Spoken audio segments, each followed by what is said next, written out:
সামনে এলো নতুন আরও এক চরিত্র, চোখে মুখে গাম্ভীর্য।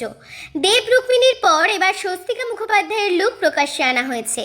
সৃজিত মুখোপাধ্যায়ের পরিচালনায় পুজোতে আসতে চলেছে টেক্কা।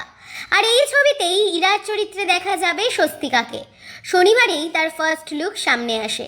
তাসের কার্ডের ফ্রেমে দেখা যাচ্ছে অভিনেত্রীকে, চুল ছোট করে কাটা, পরনে সালোয়ার, হাতে টেডি বিয়ার, ক্যাপশনে লেখা সাহেব বিবি গোলামের দেশে আস্তিনে থাক। এবার পুজোয় দেখা হচ্ছে টেক্কার সাথে। আরও লেখা আছে, বোর্ডে রানী যখন খেল দেখায় তখন সকলের খেলা বন্ধ হয়ে যায়। ক্যাপশনে বোঝা যাচ্ছে স্বস্তিকার চরিত্রের তেজ। তাকে যে বেশ কোনো এক গম্ভীর চরিত্রে দেখতে পাওয়া যাবে, এবার তারই ইঙ্গিত পাওয়া গেল। দেবকে দেখা গিয়েছিল হাতে বন্দুক, কাঁধে বাচ্চা নিয়ে। রুক্মিণীর মৈত্রের লুকেও ছিল চমক, ববকাট চুল, চোখে সানগ্লাস, হাতে বন্দুক। আর এবার স্বস্তিকার লুকও সামনে আসতেই চমকের অন্যথা হলো না।